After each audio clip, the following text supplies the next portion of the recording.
ठीक है, मैं अब विंग कमांडर अनुमा के नहीं, पास नहीं, आ रही हूँ कि अनुमा जी, इस तरीके के तुगलकी फरमान क्या अब काम करेंगे, और अगर काम करेंगे तो उसका तरीका क्या होगा? क्या मोदी सरकार और बर्बरता पर उतारू होगी, या फिर अब इनके फरमान ये डस्टबिन में ही फेंकेंगे सारे जेनजी और जेन अल्फा के लोग? जैसे कि आज लखनऊ की सड़कों पर भी जेन अल्फा के स्कूली बच्चे नजर आए और वो अपनी डिमांड्स कर रहे हैं, और इधर हम लोगों ने कितने दिनों से ये स्कूल ठीक करो कैंपेन चल रहा है, और जिस तरीके से वीडियोस में स्कूल की कमियों को गिनाया जा रहा है, मोदी जी को क्या लग रहा है कि क्या अब अलग अलग राज्य सरकारों को ये दिशा निर्देश दिया गया है कि इस तरीके के तुगलकी फरमान निकालो, और जब टीचर के नौकरी पर आएगी, जब सरकारी टीचर की नौकरी पर आएगी तो वो बच्चों को भी कंट्रोल कर लेगा? क्या ये अब जो टैक्टिक्स है ये क्या काम आएगी मोदी सरकार की? आपके सभी दर्शकों को, दोनों सम्मानित पैनलिस्ट को और आपको मेरा नमस्कार। देखिए, ये जो चल रहा है इसमें आपको याद आता होगा, जो पढ़ा हुआ है हमने, हिटलर, मुसोलिनी, चाइना, इन सब जगहों पर स्कूलों पर नियंत्रण करने की कोशिश की गई थी और टीचर्स अपने पसंद के रखे थे। तो देश में इसी तरह से तो शुरू हुआ। अब ये देश जो आजाद हुआ था तब केवल 16.1% साक्षरता थी 30 करोड़ लोगों में से, और उसमें महिलाएं केवल 9% थी। तो उसको कैसे लोगों को साक्षर करना है, पहले तो सबको सम्मिलित करो, सबको शामिल करो। तो पहला, सबसे पहले जो शिक्षा मंत्री थे उनके पास ये एक था सवाल कि किस तरह से सबको शिक्षा दी जा सके। तो ये काफी समय तक राज्य के लिस्ट में रहा शिक्षा का सब्जेक्ट, और फिर धीरे धीरे धीरे धीरे पहले सर्वपल्ली राधाकृष्णन आयोग आया, फिर मुदलियार आयोग, कोठारी आयोग, ऐसे करते करते 86 में भी फिर और भी सुधार हुए।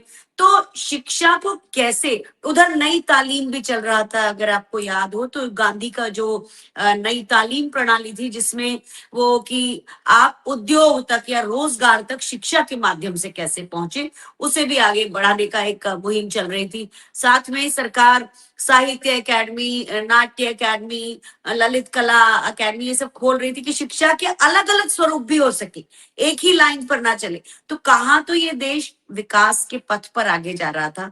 2014 में ये लोग आए और हर तानाशाह की तरह इनको लगा सबसे पहले तो भविष्य पर कंट्रोल किया जाए। तो भविष्य पर कंट्रोल करने का कैसा एक तरीका हो, आगे 20-30 साल तक हम अपने पसंद के आज्ञाकारी नागरिक कैसे बनाए। तो धीरे धीरे सबसे पहले इन्होंने शिक्षा के ऊपर ही अटैक किया, और 3-4 साल 5 साल की इनकी जद्दोजहद जो कैसी भी रही हो मैं नहीं जानती, लेकिन उसके बाद NEP 2020 आई, और NEP 2020 आने के बाद NCERT के बुक्स में हमने क्या देखा? हमने देखा कि 10th में जहां से साइंस का बेस बनता है वहां से डार्विन की प्रणाली को हटा दिया गया, जो डेवलपमेंट का इवोल्यूशन का सिद्धांत था वो हटा दिया गया। थोड़े समय के बाद मेंडलीव की आवर्त सारणी भी वहां से निकाल दी गई, पीरियोडिक टेबल, वो भी 10th से निकाल के उसको आगे 12th में डाला, लेकिन जहां बेस बनना चाहिए वहां से वो गायब हो गया।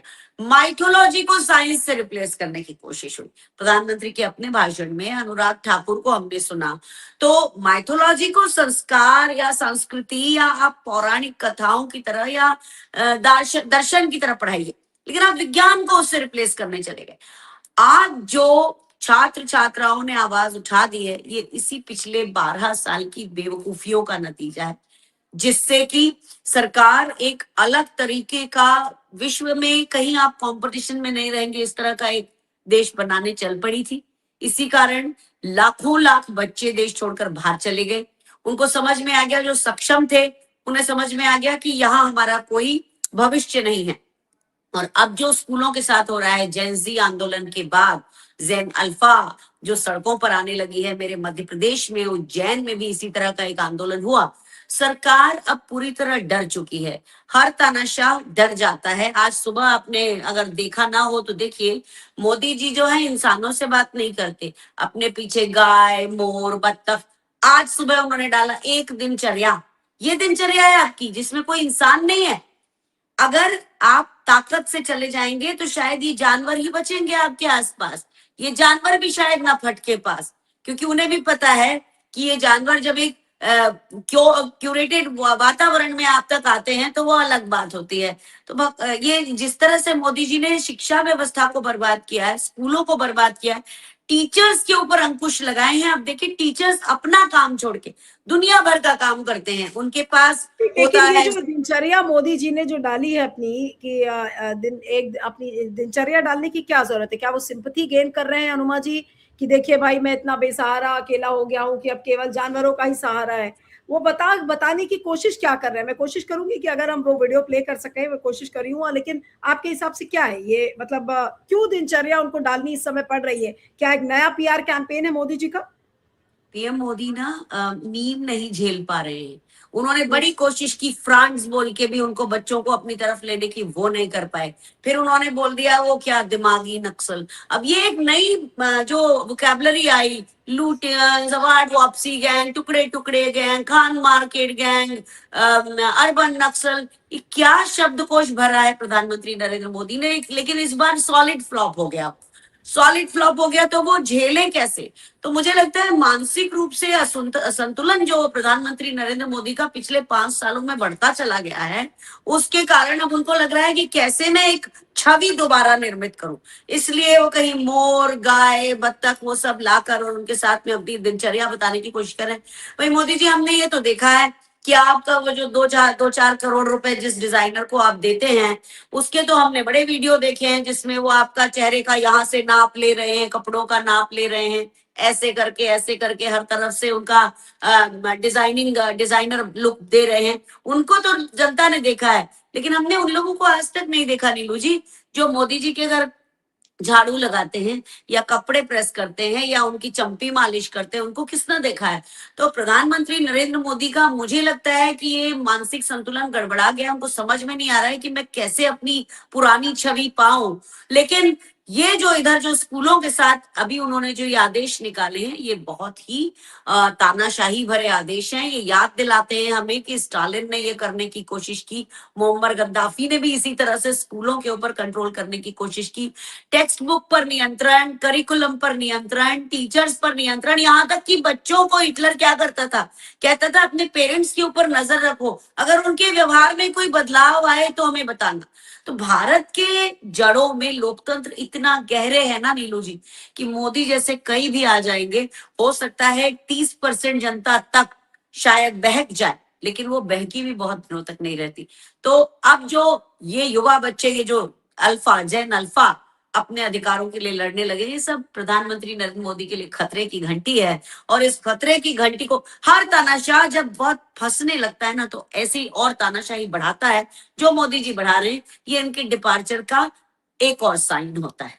जी, कोशिश कर रही हूँ कि इस वीडियो को डाउनलोड करूं और बिना म्यूजिक के चलाऊं, बिकॉज म्यूजिक का कॉपीराइट आ जाता है। तो कोशिश करूंगी। ये देखिए मोदी जी का वो वीडियो जो अभी अनुमा जी कह रही थी कि वो गाय और मोर को चारा खिलाते हुए नजर आ रहे हैं। ये मोदी जी की दिनचर्या है। जो ये कहा जा रहा है कि मोदी जी का दिन ऐसे शुरू होता है, ये उस दिन का वीडियो है जिस दिन वो तिरंगा फहराने के लिए लाल किला जा रहे थे। तो उस दिन सुबह सुबह उन्होंने लिखा था कि देखिए इन जानवरों को ये पता है कि आज मैं जल्दी जा रहा हूँ लाल किला, तो इस वजह से वो जल्दी आ गए और उन्होंने मोर को और गाय को खाना खिलाया, चारा डाला। और ये देखिए कि किस तरीके से मोदी जी को शूट किया जा रहा है। इसमें कम से कम नहीं तो 6-7 कैमरे इस पूरे रील में लगे हैं। और लाल किला जाने के पहले ये पूरी रील शूट की गई थी। मोदी जी लाल साफे में आपको नजर आ रहे हैं, बहुत स्मार्ट एक जैकेट पहन रखी है और 2 सुंदर मोर हैं उनके चारों तरफ। और बाहर सड़कों पर क्या हो रहा है आप इसका अंदाजा लगा लीजिए कि भाई नीरो और मोदी जी में क्या फर्क है, मुझे तो नहीं समझ में आ रहा है। लेकिन आप खुद सोचिए कि ये मोर का विजुअल, गाय को चारा खिलाते हुए विजुअल, और दूसरी तरफ सड़क पर छात्र जो अपना अधिकार मांग रहे हैं और कह रहे हैं कि भाई उनके स्कूल ठीक नहीं है, उनकी सड़कें ठीक नहीं है। एक स्कूल की छत आपको जिसका विजुअल मैंने दिखाया था, वो स्कूल की छत गिर रही है और वो स्कूल ठीक कैसे होगा? वो गांव गांव में ये हालत क्या है? और मोदी जी बड़ी बड़ी बातें, इस 12 सालों तक उन्होंने खूब बड़ी बड़ी बातें की और पीआर के जरिए इतनी अपनी छवि उबार ली कि आज जब ये चीजें सब सामने नजर आ रही है तो मोदी जी की कोई बात किसी को पसंद नहीं आ रही। ये आपकी स्क्रीन पे ये तस्वीर है, देखिए स्कूल की ये छत कैसे गिर रही है। अब इसके लिए कौन जिम्मेदार है? इसको कौन ठीक करेगा? क्या इसके लिए नेहरू जिम्मेदार है या फिर इंदिरा गांधी जिम्मेदार है? आज 12 साल से तो मोदी जी की सरकार चल रही है, तो ये सवाल तो मोदी जी से पूछा जाएगा ना। और बच्चे क्या गलत हैं अगर बच्चे ये पूछ रहे हैं कि भाई हमारे स्कूल की इतनी जर्जर हालत क्यों है?